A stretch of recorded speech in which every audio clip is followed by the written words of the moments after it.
नमस्कार दोस्तों, मेरा नाम है शुभम और मैं आपका बहुत बहुत स्वागत करता हूँ। तो दोस्तों, हम अपनी इंडियन पॉलिटी की सीरीज को आगे बढ़ा रहे हैं जो एन लक्ष्मीकांत की बुक पे आधारित है। ठीक है, तो इसमें हम थे चैप्टर 5 में और हमने अपना पार्ट 1 कंप्लीट कर लिया था और हम आ गए हैं पार्ट 2 में। ठीक है, पार्ट 2 में दोस्तों हमें पढ़ना है evolution of the state and union territory. जो हमारा जो अभी पूरा इंडिया का पॉलिटिकल मैप दिखाई देता है जिसमें 29 स्टेट है। पहले कितने थे? पहले सिर्फ 14 थे। 1956 तक हमारे यहाँ बस 14 स्टेट थे और बस कुछ ही 2-3 यूनियन टेरिटरी थी। ठीक है, लेकिन आज के टाइम में हम देखते हैं हमारे यहाँ 29 स्टेट है और 9 यूनियन टेरिटरी है। तो ये आखिर बनी कैसे? कैसे इसमें बहुत सारे डेवलपमेंट, कौन से रीऑर्गेनाइजेशन हुए, कौन कौन से अमेंडमेंट हुए, तो उसके बारे में हम जानेंगे। लेकिन दोस्तों उससे पहले मैंने आपको पिछले लेक्चर में कहा था कि आर्टिकल 4 को खुद से पढ़ना। दोस्तों, इसको ये कहने के पीछे मेरा एक रीजन था। आर्टिकल 4 में कुछ समझने वाली बात है। दोस्तों, मैंने कहा था कि वो आपको खुद से पढ़ना, मैं ये नहीं पढ़ूंगा। दोस्तों, बहुत गलत। मैं आपको इसमें हर एक चीज कवर करूंगा, लेकिन जो चीज मुझे कुछ बहुत ज्यादा इंपॉर्टेंट लगी तो मैं उसको बोलूंगा पहले आप उसे खुद से पढ़ लेना। ठीक है, तो आशा करता हूं दोस्तों आपने एक बार खुद से उसे हल्का सा पढ़ा होगा, समझ में आया तो ठीक, नहीं समझ में आया तो कोई बात नहीं, मैं अभी उसे बिल्कुल बहुत अच्छे से बहुत ही डिटेल में समझाऊंगा। ठीक है, तो अपना पार्ट 2 स्टार्ट करने से पहले हम देख लेते हैं हमारे आर्टिकल 4 के बारे में कि आर्टिकल 4 में क्या कहा गया है। ठीक है, चलिए देखते हैं आर्टिकल 4 के बारे में। दोस्तों, आर्टिकल 4 में ये कहा गया कि हमारे आर्टिकल 2 में और आर्टिकल 3 में जो भी प्रोविजंस रखे हुए हैं, क्या वो अमेंडमेंट के तहत उसका उसका उपयोग होगा? क्या हम अमेंडमेंट करेंगे उसमें तब उस पर कुछ भी एक्शन ले सकते हैं? जैसे अपने जो आर्टिकल 2 में लिखा हुआ है, laws made for the admission और establishment of new state, formation of new state and alteration of area bond. और 3 में कहा गया है, आर्टिकल 3 में लिखा हुआ है कि बाउंड्री और नेम ऑफ एग्जिस्टिंग स्टेट, इन सब चीजों को चेंज करने के लिए क्या हमें अमेंडमेंट की जरूरत है? तो सुप्रीम कोर्ट ने कहा, या फिर आर्टिकल 3 ये खुद ही कहता है कि नहीं, इस प्रोविजन का उपयोग करने के लिए हमें इसमें कोई भी अमेंडमेंट करने की जरूरत नहीं है। आर्टिकल 368 के अंदर कोई भी अमेंडमेंट नहीं करने की कोई भी जरूरत नहीं। इसका मतलब ये हुआ कि आर्टिकल 2 और 3 को हम सिंपल मेजोरिटी और ऑर्डिनरी लेजिस्लेटिव प्रोसेस से जो भी लॉ पास होते हैं उसी तरह हम इसको भी यूज कर सकते हैं। तो आर्टिकल 4 सीधा सीधा यही कहता है। ठीक है, अब दोस्तों ये क्वेश्चन उठा सुप्रीम कोर्ट के पास ये क्वेश्चन उठा कि पार्लियामेंट के पास जो पावर है एरिया को छोटा कर देने की, मतलब एरिया को अगर वो चाहे ना तो एरिया को छोटा कर सकता है। तो अगर इसके पास ये पावर है तो क्या इसके पास, पार्लियामेंट के पास ये भी पावर है कि वो अपना एरिया को छोटा करके वो किसी फॉरेन टेरिटरी को वो एरिया सौंप दे? तो सुप्रीम कोर्ट के पास ये क्वेश्चन उठा और ये किसने रेफर किया था? प्रेसिडेंट ऑफ इंडिया 1960 में। तो इसमें सुप्रीम कोर्ट ने कहा कि जो भी एरिया को छोटा करने की बात है वो पार्लियामेंट के पास पावर है। ठीक है, लेकिन पार्लियामेंट के पास ये पावर नहीं है कि वो अपने एरिया को छोटा करके और जो भी एरिया बच गया उसे हम किसी फॉरेन टेरिटरी को सौंप दे। ऐसा बिल्कुल भी नहीं हो सकता है और ये तभी मुमकिन होगा जब हम कुछ अमेंडमेंट करेंगे आर्टिकल 368 के अंदर। ठीक है, तो ये कहा गया इसमें। अब दोस्तों, और ये तब हुआ था जब पाकिस्तान के पास जब कुछ टेरिटरी सौंपने की जब बात हो रही थी बेरूबरी यूनियन केस में, तब ये क्वेश्चन उठा था। ठीक है, अब दोस्तों 9th कॉन्स्टिट्यूशनल अमेंडमेंट हुआ, उसमें ये कहा गया, उसमें हुआ क्या था कि जो भी टेरिटरी थी पाकिस्तान की उसे पाकिस्तान को सौंपने की बात की गई थी। मैंने आपको कहा ना, अगर किसी भी टेरिटरी को हम अगर किसी और फॉरेन टेरिटरी को सौंपना चाहते हैं उस एरिया को, तो उसमें कॉन्स्टिट्यूशनल अमेंडमेंट एक्ट किया जाता है। तो दोस्तों 9th कॉन्स्टिट्यूशनल अमेंडमेंट एक्ट हुआ 1960 में और इसी के बाद सुप्रीम कोर्ट ने कहा ये कि कोई भी डिस्प्यूटेड एरिया है, जैसे आपको पता है ना पीओके का पार्ट वो डिस्प्यूटेड एरिया है, तो वहां पे पार्लियामेंट, वहां पे कोई भी मतलब कि अमेंडमेंट करने की जरूरत नहीं। जैसे मान लो ये डिस्प्यूटेड एरिया है इंडिया पाकिस्तान का, तो इसमें कोई भी अमेंडमेंट करने की जरूरत नहीं है। ठीक है, ये एग्जीक्यूटिव एक्शन से, इसमें एग्जीक्यूटिव एक्शन से हो सकता है और इसमें does not involve cession of Indian territory to the foreign territory. ठीक है, इसमें ये कहा गया था। ठीक है, तो ये चीज याद रखना, कोई भी डिस्प्यूटेड एरिया है उसमें किसी भी तरह की कॉन्स्टिट्यूशन अमेंडमेंट एक्ट की जरूरत नहीं होती। वो किसके तहत हो सकता है? एग्जीक्यूटिव एक्शन के थ्रू। ठीक है, अब तो दोस्तों यही था हमारा आर्टिकल 4। तो दोस्तों ये कहीं ना कहीं थोड़ी समझने की बात है, इसीलिए मैंने कहा था कि आप एक बार खुद से पढ़ना है इसको, उसके बाद जो मैं समझाऊंगा ना तो आपको और अच्छे से समझ में आएगा। ठीक है, तो आशा करता हूँ दोस्तों आपको समझ में आ गया होगा। अगर इस आर्टिकल 4 से रिलेटेड अगर आपके पास कोई भी क्वेरी, कोई भी डाउट होगा तो प्लीज कमेंट सेक्शन में पूछना, मैं उसको क्लियर कर दूंगा। हालांकि मैंने इसमें हर एक चीज, जितने भी पॉइंट बताने थे आर्टिकल 4 से रिलेटेड, मैंने वो आपको बता दिए, लेकिन फिर भी अगर आपको प्रॉब्लम होगा तो कमेंट सेक्शन में पूछ लेना एक बार आप, या फिर अगर आप लेक्चर को ही एक दो बार सुन लोगे तो आपको ये क्लियर हो जाएगा, माइंड में पूरी तरह बैठ जाएगा कि आर्टिकल 4 आखिर कहता क्या है। ठीक है, अब हम आते हैं अपना जो लेक्चर है वो evolution of territory, Indian state and union territory. ठीक है दोस्तों, evolution of state and union territory को बेसिकली हम 3 पार्ट में पढ़ेंगे। जो पहला हम पढ़ेंगे fold four classification of union of India, मतलब यूनियन ऑफ इंडिया को 4 फोल्ड क्लासिफिकेशन में बांटा गया था। वो कौन कौन था, ए बी सी और डी, इसको हम पूरी डिटेल में पढ़ेंगे ये आखिर था क्या।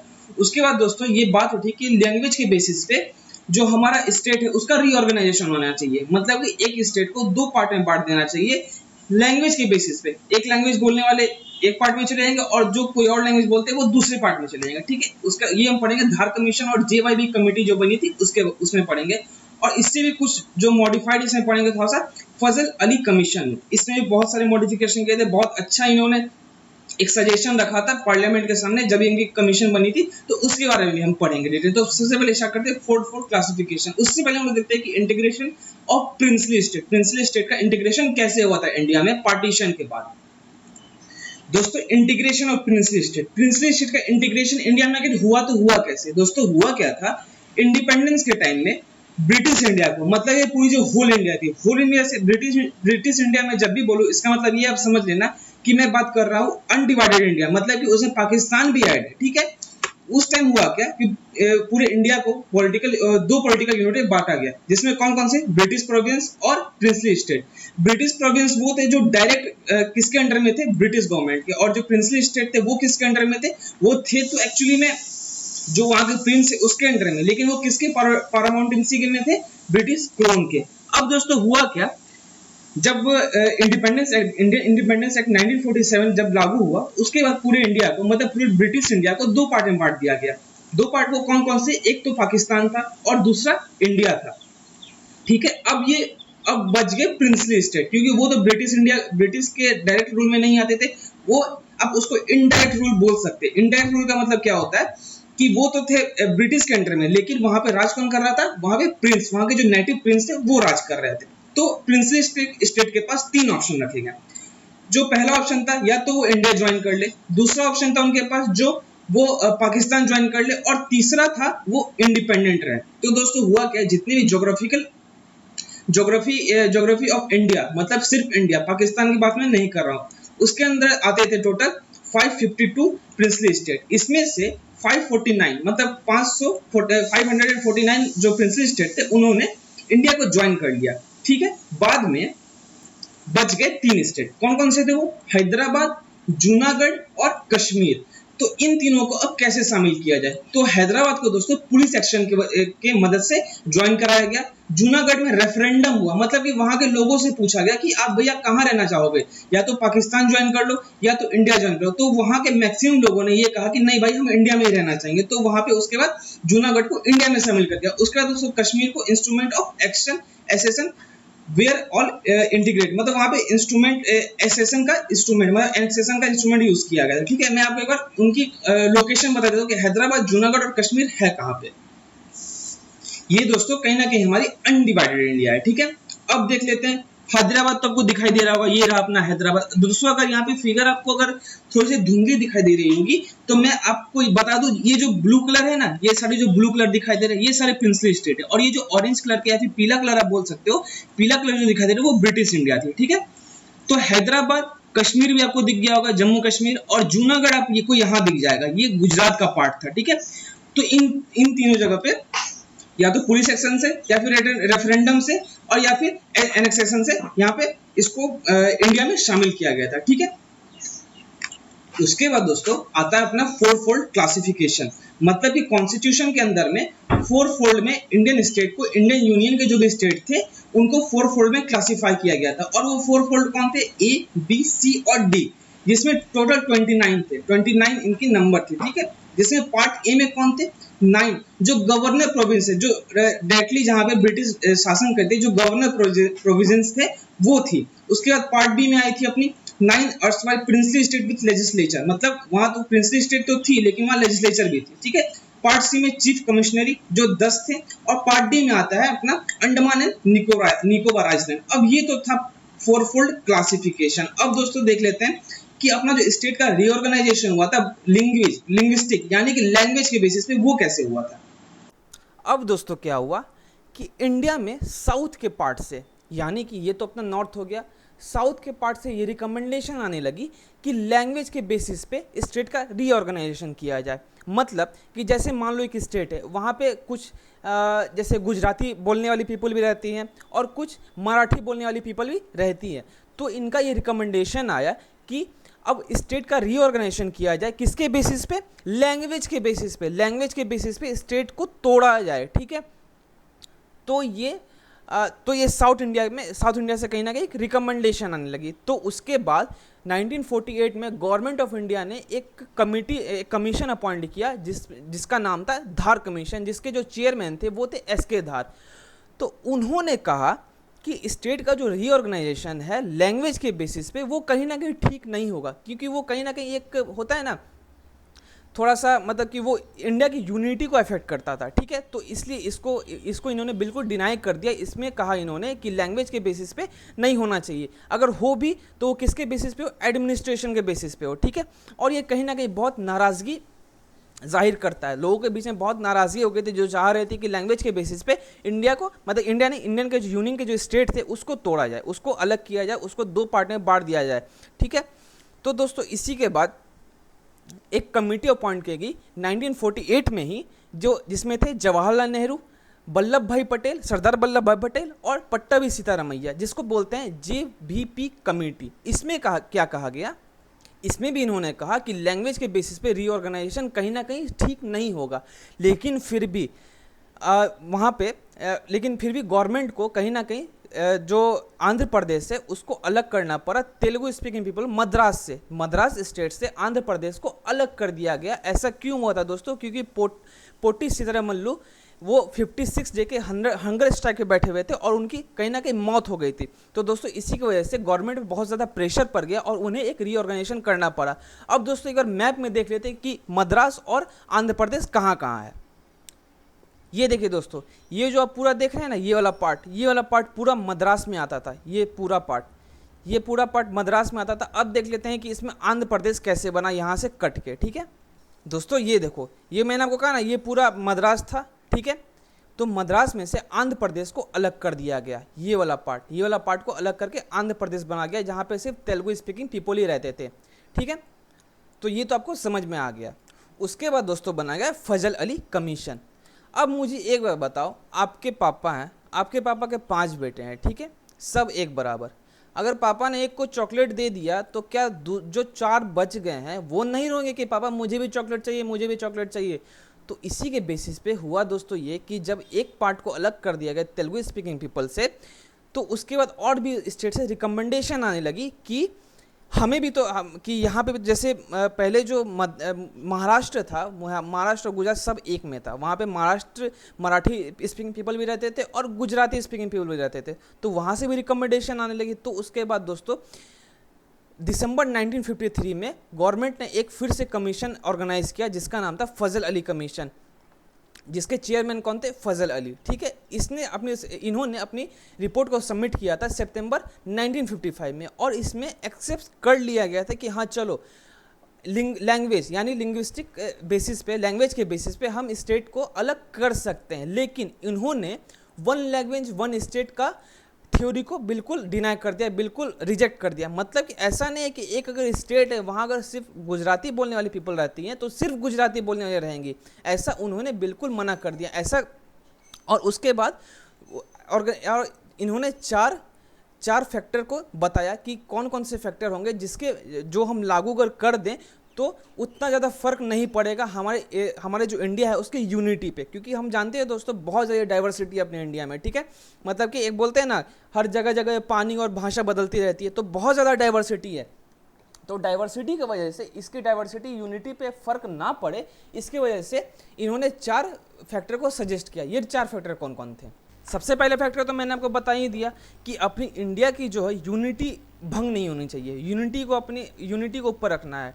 जो हम बोलते हैं यूनिटी इन डाइवर्सिटी, हम जानते हैं कि डाइवर्स है अपना बहुत पूरा इंडिया, तो कहीं ना कहीं इन्होंने यूनिटी का फैक्टर रखा कि यूनिटी अपनी भंग नहीं होना चाहिए। और दूसरी security of the country, linguistic and cultural homogeneity. दोस्तों हम जानते हैं, वही मैंने बोला ना आपको कि लैंग्वेज हर जगह, अब मतलब एक कहावत है, मील मील पे बदले पानी, कोस कोस पे वाणी, इसी तरह कुछ एक कहावत बोली जाती है, तो उसको भी ध्यान में रखना है। मतलब कि बहुत होमोजीनियस है, मतलब बहुत अलग अलग भाषा बोलने वाले यहाँ लोग रहते हैं, ठीक है, तो इसको भी ध्यान में रखना पड़ेगा। तीसरा इन्होंने कहा financial, economic and administrative consideration, मतलब इसको भी कंसिडर करना है। और उसके बाद planning and promotion of welfare of the people in each state plus nation as a whole.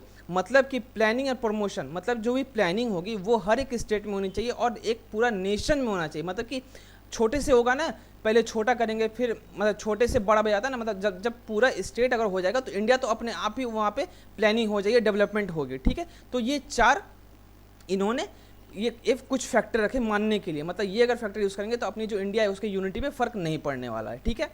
उसके बाद दोस्तों कमीशन ने जो 4-फोल्ड क्लासिफिकेशन थी उसको भी एबॉलिश करने का निर्णय दिया, मतलब उसको एबॉलिश करने का व्यू दिया कि इसको एबॉलिश कर दी जाए under the original constitution and creation of 16 state and central administrative territory, ठीक है।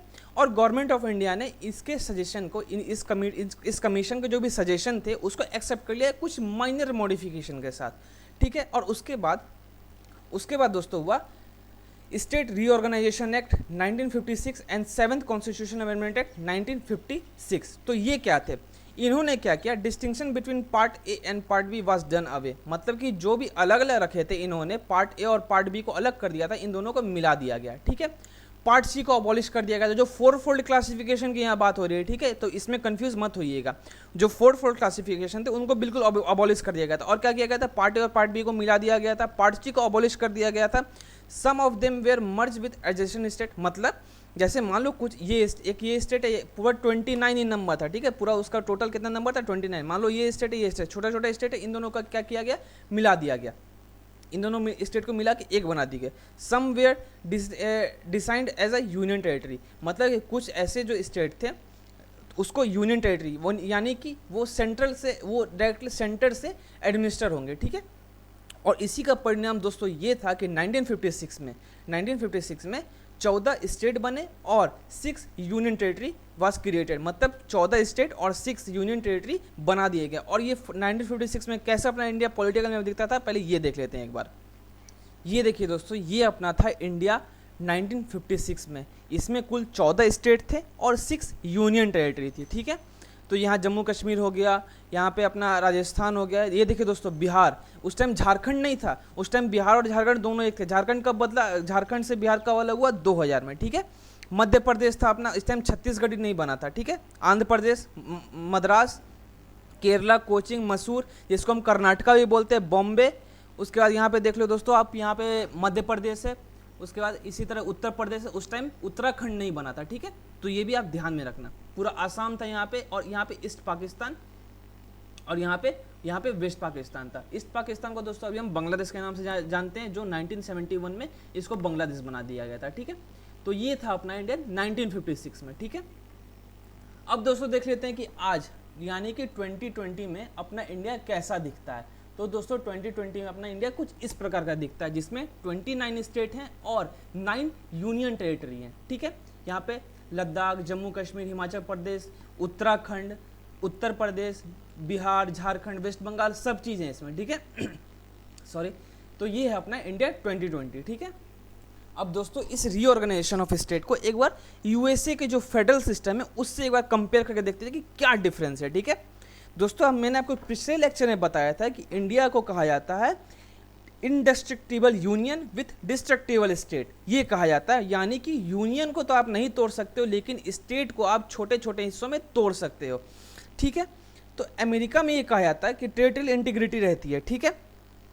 और उसके बाद वहाँ पे अगर स्टेट को अगर डिवाइड करना है, अगर स्टेट का रीऑर्गेनाइजेशन करना है, तो पार्लियामेंट सिर्फ अपने मन से नहीं करती है, वहाँ पे जो स्टेट है उसकी भी कंसेंट बहुत ज़रूरी है। लेकिन अपने इंडिया में क्या है, वो व्यू तो उससे मांग, प्रेसिडेंट क्या करता है, वो बिल को स्टेट लेजिस्लेचर में भेजता है उसके व्यू के लिए, लेकिन अगर उसे पसंद हो तो वो मान भी सकता है, अगर नहीं पसंद, अगर वो चाहे तो माने और ना चाहे तो ना माने, उससे कोई फर्क नहीं पड़ता। लेकिन दोस्तों अमेरिका में ऐसा बिल्कुल भी नहीं है, अमेरिका में उसे स्टेट का कंसर्न भी रखना पड़ेगा, ठीक है। इसीलिए यूएसए को डिस्क्राइब किया जाता है an indestructible union of indestructible state, यानी कि यूनियन भी नहीं टूट सकता है और स्टेट भी नहीं टूट सकता है जब तक उन दोनों की मर्जी ना हो। लेकिन अपने इंडिया में क्या होता है, अगर पार्लियामेंट में कह दिया हाँ भाई ऐसा ऑर्गेनाइजेशन होना चाहिए, रीऑर्गेनाइजेशन होना चाहिए, तो वो होगा।